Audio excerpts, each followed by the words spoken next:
So, uh, what is ikigai? So, ikigai means it's a Japanese concept, which means that there is a reason for being. You know. So, what is this ikigai? So, you have several things. You have passion, you have mission, you have vocation, and you have profession. All of them constitute ikigai. And so this is an amalgamation of several things: what you love, what the world needs, what you can be paid for, and what you're good at. So, supposing you take a combination of what you're good at, then there is a passion and there is a profession. So that it is satisfying, but there is a feeling of uselessness because you're not earning enough money. So if you are focusing on profession and vocation, sorry, there is a little bit of disturbance. Somebody is skipped. Yes, I think everybody should switch off their mics, then it will be fine. Yeah. So the second is profession and vocation. Thank you. So it's what you can be paid for. So it is a comfortable thing, but there's a feeling of emptiness because you don't feel that creativity which comes with passion and profession. So if you are focusing on what the world needs, so there is a mission and vocation. So there is excitement and complacency, but a sense of uncertainty because you're not really sure about whether what you're doing is right or not. And finally, there is passion and mission, what you love. There is delight and fullness, but no wealth. It's like being a faculty member in a postgraduate institute. Delight and fullness, but no wealth. So, you know, so therefore, when you combine all of them together, then you get a reason for being, and that is known as ikigai. And when you're actually wanting to publish, you want to reach a status of ikigai, which means love, passion, profession, vocation, mission. What you love, what you're good at, what you can be paid for, what the world needs. Everything is an amalgamation. When it all gets together, then you have a fabulous publication and you reach a stage of ikigai. Now, some of you will know what this is.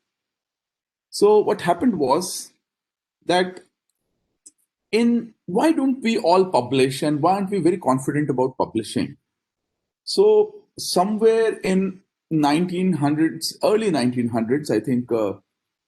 So Einstein, using his mathematical theories, gave the concept of gravitational waves. And what he said was that all the planets around the sun and everywhere, they are not actually suspended in vacuum. There is a gravitational force which holds them all together.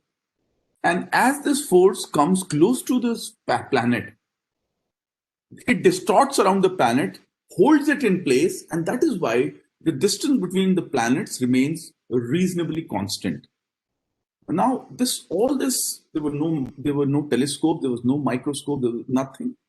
So what he did was he deduced this from a series of calculations, and then he wrote a paper on this. And later on, now in 2020, we have been able to detect these gravitational waves. And it has been proposed that using these gravitational waves, it will be possible to do interstellar travel at a very high speed. So, what did Einstein do in the early 1900s? What he did was there was a leap of faith. So, whenever you are publishing, there is a leap of faith. There is an idea, it translates into an epiphany. An epiphany is an enlightenment. Suddenly you feel that this idea is worth sharing with others. And then you take a leap of faith in the form of a publication, which then becomes a discovery. So, do you understand the stages? One is an idea, then there is an epiphany or enlightenment. And once that epiphany comes, then you take a leap of faith, and that results in publication. it's like, making a house. You don't make a house without a foundation. So whenever you make a house, you have a foundation. So what you do is you make a foundation for a house. You make, first of all, you dig deep, then you put a lot of cement there, and this is hard work. So most of the residents I've seen, they just start off with a publication. You never start off with a publication. You first start off with a foundation. So what you have to do is you have to actually ask, what is your focus? What is your question? What is it that you want to focus on? It cannot be like a big thing. You have a confined space. You have a limited amount of space. So likewise, every journal has a limited amount of space. So you have to decide that in very short, you have to focus on one idea that you need to share with others. And for that, you need to know what is the total number required, what is the statistical method that you are likely to employ, what is the idea that you need to exploit, okay, and what is the what your focus is going to be. So before you actually start your publication, you have to work with a foundation. And what are the two steps of foundation? One is a good planning.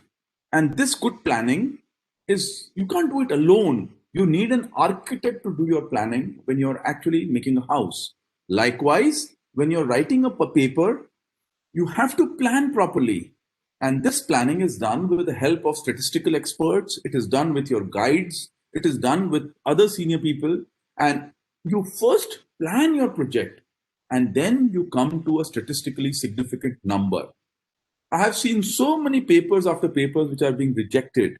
And the reason why that happens is that there is no statistically significant number. You may be onto a very, very interesting idea or a concept, and yet you will not get a statistical significance simply because you don't have adequate numbers to address the thing.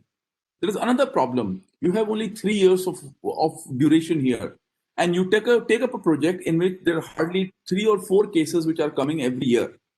And at the end of your 2 years, you suddenly say, well, let me work with, say, 15 patients or 10 patients.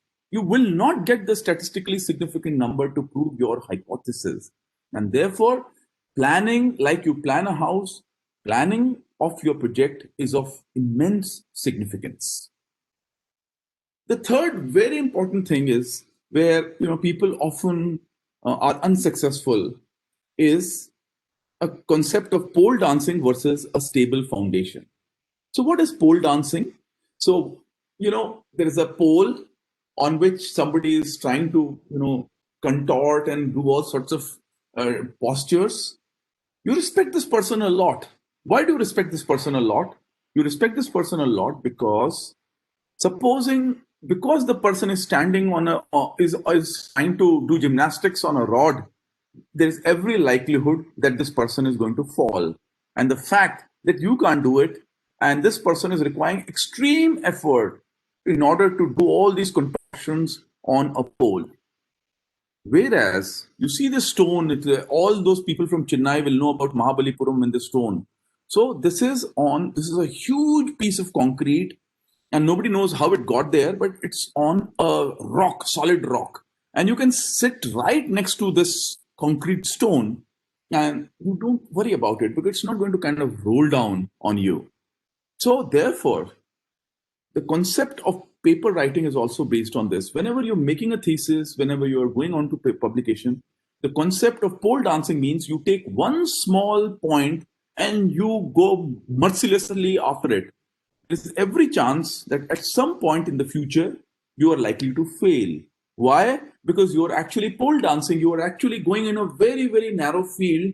And then at the end of it, there is every possibility that you might not be successful. Whereas if you have a solid foundation, and as you go on in your research, you may suddenly find, well, I'm not successful in this particular area. Well, I can diversify a little and maybe become successful in another area. So therefore, when you have a very stable, broad foundation on which you create your edifice or your publication, then you can kind of diversify, you can have several publications, and if one doesn't work, then you can have another publication to make you successful in your career. So therefore, I'll give you an example. You can just say, okay, the role of this enzyme in tuberculosis, is it there or is it not there? Now, what happens is when you do that, if that enzyme is positive, you get a positive result. If it is negative, you get a negative result. Sometimes negative result is also an important part of research, but many times it's something which has already been done before and is of no clinical significance. Whereas if you say, well, let me look at all the cases of tuberculosis, let me look at all the investigations in tuberculosis, and then maybe look at a few enzymes, look at a few other markers, look at their duration, look at the symptoms, and many other things. And then at the end of it, you can focus on those particular areas that you think are important and rational. And that means not only do you get one publication, but you get several publications. Therefore, this is very, very important that a stable foundation is much better than focusing on a very, very narrow area, especially when you have limited amount of time. Now, this is a beautiful slow solar eclipse of August 21st, 2017, which was visible all over India. And what is the message that we get from this solar eclipse as far as your publication is concerned? So what happens is that why were we able to take the photograph, such a beautiful photograph, so showing the corona, showing the black, the shadow of the moon, and you know, how were we able to take it? Because we were prepared for the solar eclipse of August 21st, 2017. We had placed the proper equipment for it, and we were following it, and we were expecting it. Now, this is a very, very important thing. When your nature has patterns, nature has laws, and therefore, whenever you are doing something very honestly, very meticulously, you are recording things, then you will see patterns of nature. And if you don't do that, so you say, let me look at all the retrospective cases which have been written by, the first year, take out all the discharge summaries which have been written by first year residents, and then you want to find a pattern in it retrospectively, you can't do it. So therefore, if you really want a publication of value, what you have to do is you have to look at things honestly, you have to meticulously record data. Even your case files, you have to record very meticulously. Your discharge summaries, whatever radiology that you see, you have to record very, very meticulously. And then you see those subtle patterns which nature has to offer to you. And if you don't do that, then you never see those patterns and your paper becomes a very, very average one. Now, the next, a very important concept is which one of these photographs actually represents the solar eclipse? Which one of them? Is it the first one where you can see the small pearl, this is known as the pearl which comes out. So as the shadow is shifting, you can only see a little bit of light, then complete shadow, and you can see the radiations all around, and then again a shift of light. So nature follows patterns. And the other very important thing, which of them is the true observation? Which of them represents the solar eclipse? Well, all of them represent the solar eclipse. It's just a matter of when you're seeing them, when you're seeing the thing, and your perspective to the whole thing. So therefore, whenever you're writing a paper, you must remember there is nothing like right or wrong. So whenever you have a guide who just says, well, I have an observation and this is my observation, and you write a paper on this, the premise with which the paper is starting itself is wrong. Because if you have an open mind and you are meticulously recording the patterns of nature, you will make observations which may be different from that of your guide, and yet your observations may be as true as that of your guide. And the reason for that is he or she is looking from his perspective or her perspective, and you are looking at it from your perspective, and both the phenomena are completely correct. So therefore, it's very, very important to record every clinical finding, every radiological finding, every investigative finding, every follow-up finding meticulously all through your 3 years. and then you will start seeing subtle patterns. And the way you see it may be completely different from the way your colleague sees it, or your peer sees it, or your guide sees it. But both the phenomena are correct because each one of you is looking at it from your own perspective. Then the next, another important thing is, what this is, the topmost books in English, when they kind of analyzed the plots of all these books, it's very interesting. So, supposing you have The Winter's Tale, or you have Oscar Wilde's Art and Mortality, or you have The Terror, or The Pilgrim's Progress, or The Road to Oz. These are all topmost books in English language, and they're like classics. All of them are classics. Like you have Tom Sawyer, you must have heard of Tom Sawyer. So, what they did was Wind in the Willows, you must have heard about it. When they started analyzing the book, the plots of the book, they found that all the books of English literature, all the popular books of English literature, only followed certain patterns. So there is sadness followed by happiness, and then a little sadness. There could be happiness, then sadness, then happiness. So it started with sadness, then there was happiness, then there was sadness, then there was happiness. Or it started with happiness, went on to a little sadness, and then it never came around. So, for example, it was like one event after the other, and it never it became normal. Or there was sadness, then happiness, and then sadness. Or there was happiness, sadness, happiness, sadness. So you see, this is diagrammatically opposite of this. So therefore, it's very interesting to see that even when you're looking at lots of English language books, which have become popular over the years, and then you break them down mathematically into their sadness and happiness, you again see a pattern.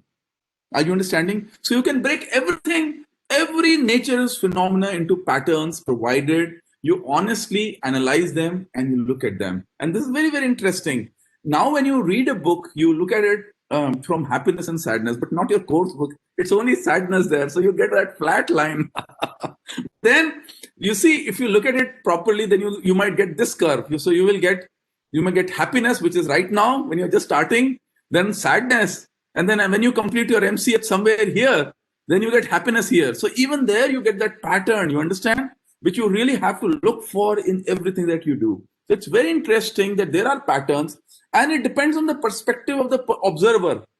For example, this curve can be completely inverted for me as the head of the department. So for you as a resident, it can be happiness, then a lot of sadness in the middle of your residency, and then happiness at the end of it. For me, it can be the opposite. I can say sadness here, and then happiness when you're trained, and then sadness when you leave. So you understand, again, a pattern. So I can get this pattern and you can get this pattern in the same residency program. So for me, right now it's sadness because you're not trained. When you're completely trained, it's a lot of happiness. And then sadness as you leave, and I'll get a new set of residents whom I have to retrain again. You understand? So the same situation may be this pattern for you and this pattern for me, and yet both of them are universal truths. You understand? So the perspective of a publication depends on the perspective of the beholder. You understand? So it's not, so there is nothing like a false thing. As long as you have documented it honestly, sincerely, you will get patterns which will be true to your own perspective, if you understand what I mean by this. So our famous book, Harry Potter, you see, you have happiness, sadness, then happiness, then sadness. So Deathly Hallows, Harry Potter, the Deathly Hallows, when you look at it, you see happiness, sadness, happiness, then sadness, then sadness, then happiness, then sadness, then happiness. So the whole book follows a pattern. And the other very interesting thing is that wherever, supposing if the story were to end here, okay, then you will get this curve. If the story were to end here, you will get a separate curve. If the story were to end here, you will get a separate curve. And since the story ended here, it became a happy ever after curve. You understand? So whatever the end, the story is still being made. Please understand these 3 points. One is, nature has patterns if you follow those patterns meticulously, you will see a lot of things. The second important thing is that each pattern is interpreted according to your own perspective. And when you interpret it according to your own perspective, every perspective is true, provided you have recorded it honestly. And the third is whatever is your temporal duration of looking at that observation, that is still the true story. It may be different from somebody else's story who's looking at a longer temporal duration of the story. You understand? It may be different from a person whose temporal duration is much shorter than yours. So each of them will be still true observations of the natural phenomenon. Therefore, this is a very, very important perspective that each one of you has to realize. So you must never lose confidence. You must not never give in to the fact that your guide is disapproving of your observations as long as they have been recorded absolutely honestly. And that is where scientific temper is made. Then there is another very important perspective to the paper. And I apologize to Dr. Punita as I play this slide.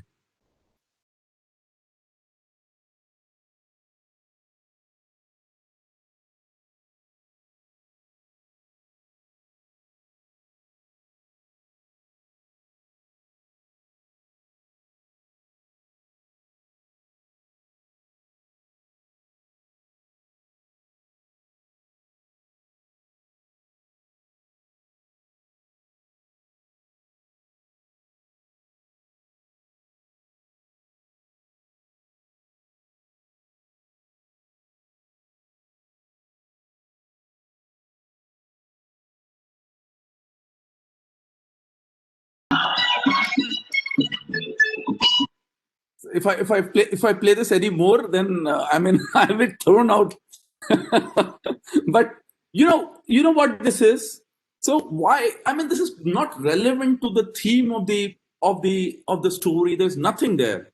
But the director has put it into the entire thing. And the other very interesting thing, you still remember the song. It's such a catchy song that after maybe 20 years of this song, you still remember this song, and you remember the movie through this song. Do you understand? So this is an item number which is often placed into the movie, and it's a very nice technique so that you will remember the music, you will remember the song, you may not remember the movie, and you can relate to the movie looking at this item number. You understand? Now, a publication is also like that. Whenever you're writing a paper, you must always ask yourself this question: what is that one important fact which, when I bring out, it will really make everybody attracted towards the paper and make them remember it forever? It can be a very, very small thing, it can be a very big thing. But whenever you are looking at a publication or a paper, then it's very important for you to look for one single message, which is the essence of your paper, which will make it an item number which people will remember it by. And this is something that you must meticulously look for in every paper. Many times I get publications and papers which have been submitted to me by residents. And then I say, there's no catch to it. There's nothing very special, so it won't be published. What you need is anything that you do. It's your first-hand experience. It's not somebody else's experience. It's your first-hand experience, and that will be unique. So look for an item number, look for a message. Like in this talk, when you talk about this talk tomorrow, you will say, Dr. Bihari actually gave an item number in paper. And so this, up to 1 or 2 years ago, I presented this talk to another set of residents, and the everybody who was in that talk say, "Oh, are you giving the item number again?" So remember, so in this talk also, this is attracting people to the talk and is also conveying what I want to convey. Do you understand? This is exactly what you need to do in every publication. Give an item number which truly and uniquely represents your message that you really want to give to it. Now, this is another, everybody knows this lady. I'm sure everybody knows this lady who turned out to be Miss World for India, and we're all very proud of her. But I want to ask you one very pertinent question. You have another lady, very beautiful young girl, who's smiling. Which of them is more beautiful? Which of them is more beautiful? The one on the left, who's wearing the crown, or the one in the right, who's wearing this mala in her neck? Whom do you think is more beautiful? I mean, if you leave the external appearance, they're both equally beautiful, right? They're both equally beautiful. They're equally vivacious. They're equally attractive to you. You understand? You remember this, the girl in the crown, because she was your Miss World. You don't remember this one because this is a picture which is taken from the internet and which is equally catchy. You understand? So, but both are equally beautiful. But will you allow this girl here to actually go to a Miss World contest dressed like this? You will never allow this to happen. You make her, you will clean her up, you will give her nice clothes, you will make sure she's looking beautiful, and then when she appears in a Miss World contest, then certainly you never know, she might turn out to be the winner for you. And this is exactly what happens in a paper. Presentation is extremely vital. It's not only that you can just give some beautiful data there, or an amalgamation of paragraphs. It shouldn't be like that. It has to be presented well. And when you present something well, then even what you think is not really beautiful in the beginning turns out to be extremely beautiful in the end. And therefore, please pay a lot of attention to the statistical methods used, whether they are right or wrong, and also to the language used. So even, I mean, if you go to Japan or if you go to China or any other country, they don't know English, but it doesn't matter. They go to a language expert and they will say, please edit my paper. And then they will send it abroad. So, I mean, just because your mother tongue is not English doesn't mean that you will neglect this very important aspect of a paper. And I've seen very good papers being rejected simply because their statistical methods were not correct or their language was not appropriate for that particular publication, so that the message was not coming across. So when you send a beauty queen to a beauty contest, whether the beauty queen is this lady or the beauty queen is this lady, both of them will win the contest provided their presentation is perfect. And this is very, very important. Another very important thing is that in 1936, in this book by William Faulkner, who incidentally won the Nobel Prize for another book, but this book by William Faulkner has the longest sentence. It has 1,288 words. Now, who can read a sentence which has 1,288 words? You will lose the link. So it's not about language. It's not about using difficult words. It's about conveying your concept, conveying your idea, conveying your thoughts. And therefore, use simple language, use simple words, use simple sentences. And I'll tell you you must read this book, The Old Man and the Sea. This book is only 128 pages. And in this book, this has won the Nobel Prize in Literature, The Old Man and the Sea. And you just see the sentence construction. No sentence has words which are more than 10 or 7 to 10. So beautifully written, no difficult words, no long words, short sentences, no difficult words, and yet it conveys what you want to convey. The other very interesting thing is that in my 6 years as editor, any foreign publication which came to my journal, and 40% of the publications were from foreign countries, every statistic, every reference was correctly mentioned according to the journal. But every Indian author without exception, no matter how important he may be head of Indian Council of Medical Research, he may be director of whatever, every single reference was not written correctly. And we really neglect to reference your article according to the referencing of that journal. It is extremely annoying to the editor. So if it's a borderline paper, wherein you have kind of done the sentence reconstruction well, you've done the statistics well, you have done the referencing well, the editor will say, well, it's a borderline paper, but I still accept it. But if he has to go again to correct all the references, he has to correct all the English again, all the mathematics again, he will say, forget it, I'm going to actually reject this paper. Then a very important thing is, when you start writing a paper, how do you write a paper? So most people will follow the IMBRAT pattern. And what is the IMBRAT pattern? Introduction, material methods, results, and discussion. So this is known as IMBRAT: introduction, material methods, results, and discussion.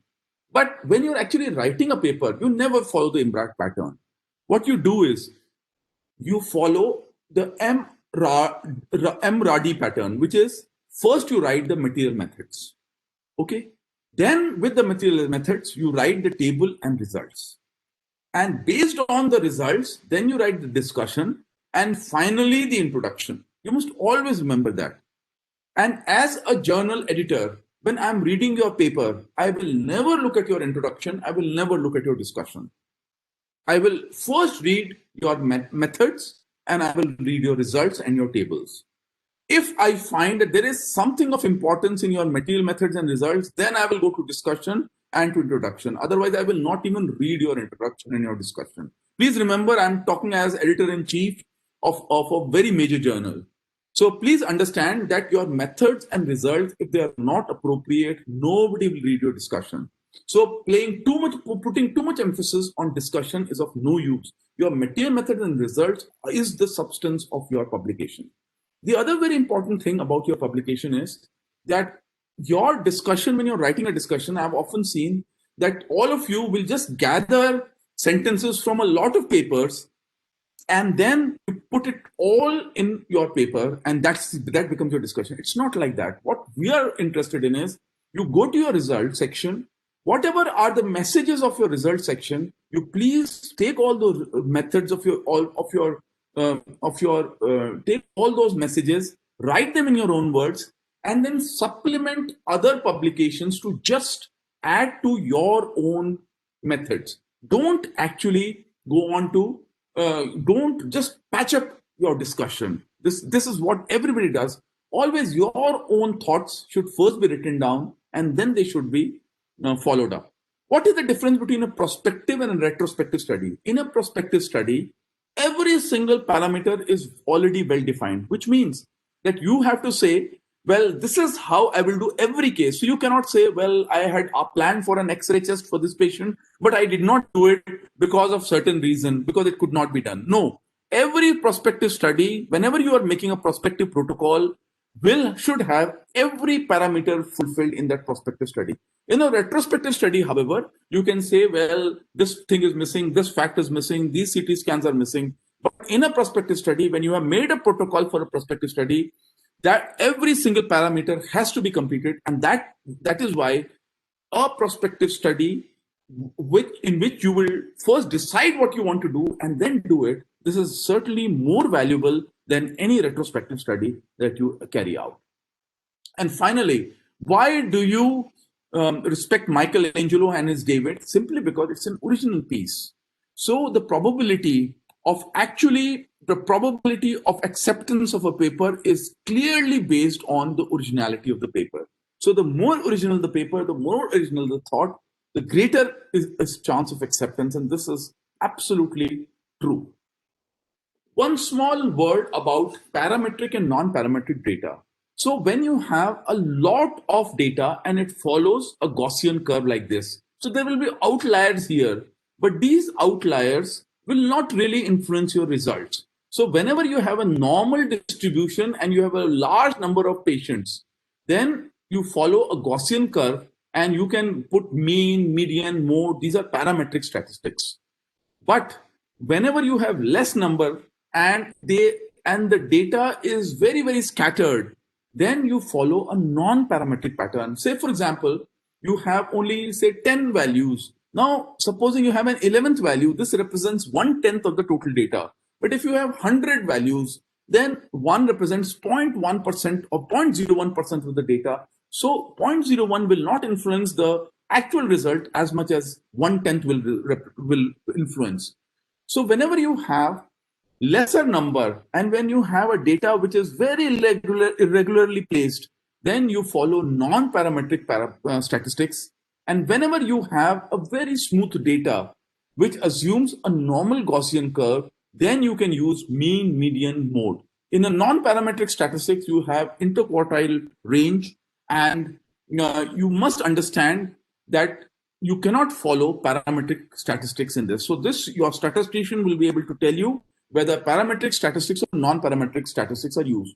In a very broad term, any number less than 30, you cannot use parametric statistics. So if you have any number in your entire thing which is less than 30, you cannot follow parametric statistics. Now, finally, I'd like to come to the great Indian quagmire. What is this great Indian quagmire? So whenever you appear for an interview, whether it is for getting into a job or anywhere or some fellowship or wherever you go, everybody will say, how many papers? How many papers are produced in international journals? And now this is the very, very narrow way of looking at it. And I have been continuously talking about it at wherever I go as an expert, I talk about it. So what happens is that this quagmire means is a quicksand. You're just sinking into this quicksand.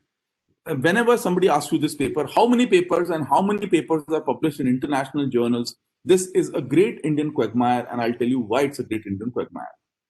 Now what happens is, so you have an international journal. Initially, it's a small journal. Then what happens is, you send your paper because they say you need an international journal. So you will cite all international journals. I get theses from AIMS, PGI, SGPJ, so many places, 23 places I have been examiner. And not a single Indian paper is cited. They will only cite Western literature. They say, oh, well, that is an important journal. I will only cite it. Now, what happens is, when you cite it, this journal becomes important. You understand? Its impact factor goes on increasing because of your citation. When its impact factor goes on increasing because of your citation, what will it do? When it looks at an American, when you look at it in an international author, the acceptance rate will be high. An American journal will accept American authors much more than you because they understand this. But they will start reject you as an Indian author. So your acceptance becomes low. So what is happening is, you are feeding them. Okay, you are increasing their citation index, you are making them more important, and what are they doing? They are actually rejecting more and more of your articles. Do you understand? Whereas what happens to Indian journals? Indian journals, the international authors don't cite and the Indian authors don't cite. But the Indian journals will accept both international authors and Indian authors. And so the value becomes less simply because their impact factor becomes low. You understand? So what happens is that the international author will again cite his own journal. He will never cite an Indian journal.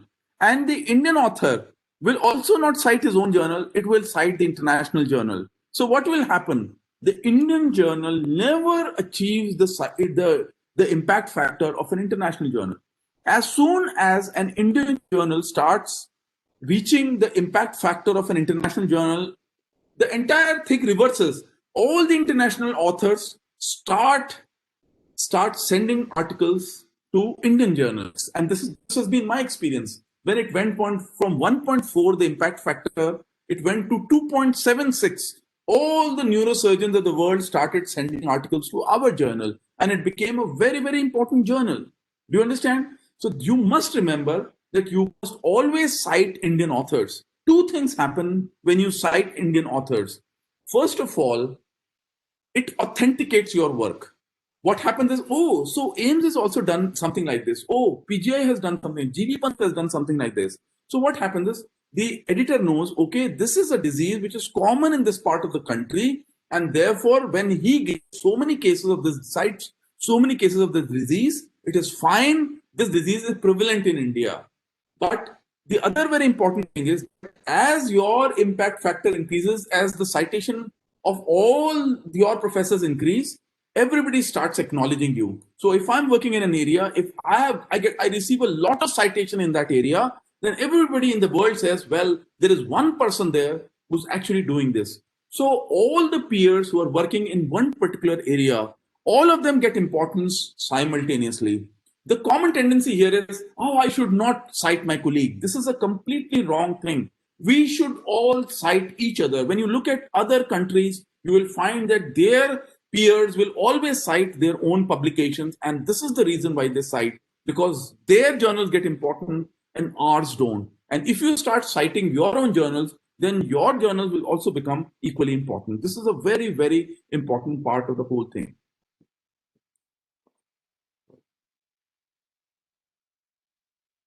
The final thing is that about plagiarism. What is any photograph that used from anybody else without permission and without referencing that person constitutes plagiarism. If you are using a sentence used by another person, and this sentence has more than 50 words which have been quoted by another person, and you are not actually referring that sentence to that person, it constitutes plagiarism. So remember, anything more than 50 words, if you are just directly verbatim copying on your paper without a reference, it constitutes plagiarism. And this is absolutely not done. The second is ethics in publishing. Now, why do we have an ethical committee in which you have to submit your project before it is published? And this ethical committee does two things. One is it understands, it authenticates your work. When something has been passed by an ethical committee, it means only you are entitled to doing it in your institution and nobody else can do it from your institution. The second very important thing is what they look at is there some practice which is being done in the paper which is so exotic that it can harm a patient, or it can financially impair a patient, or it is a procedure which is not acceptable in the common sense of the word, or it is the giving of a medicine which has the potential to harm a person. So all these ethical things have to be looked at. The other very important thing is conflict of interest. I've often seen this. Somebody writes a thesis and somebody else writes a paper on this. That is a conflict of interest. The other conflict of interest is supposing you are getting funding from a company and then you say, because this company is funding me, so all the products which are being produced by this company are out of the world. That is a conflict of interest. You have to declare conflict of interest before you publish all these papers. So plagiarism, ethics, and conflict of interest, these are three very, very important factors that you need to do. And to conclude, I'd like to share with you this cartoon, which is a beautiful cartoon, which really tells everybody what I want to say. The road to failure is actually the path of least persistence. Remember this in everything that you do. I'll repeat it again. It's a beautiful saying. The road to failure is actually the path of least persistence. As soon as you stop persisting with something, that is the sure shot formula to fail.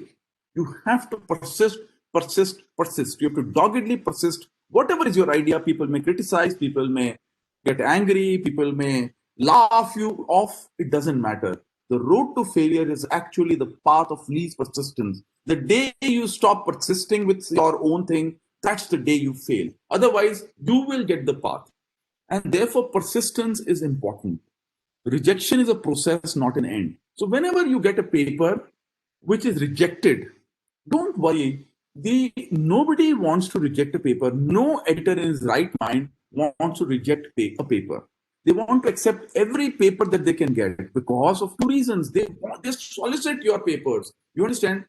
But what happens is that the reviewers will give you very pertinent comments, respect the reviewers, again modify it and send it to another journal. It will make your paper better. And then suddenly you find that if you keep a paper somewhere for some time and then you go back to it, you will find that it was so full of mistakes which you have completely missed out. And therefore, rejection is a process, not an end. You must never think of it like, oh my God, my paper is never going to be published. I'm bad. I'm not good enough. There will be one journal which will publish your paper, provided you have addressed all the concerns of the reviewer. So I will end by again repeating this. The road to failure is actually the path of least persistence. Thank you very much for your kind attention. And I'm grateful to Dr. Punita for allowing me to make this presentation.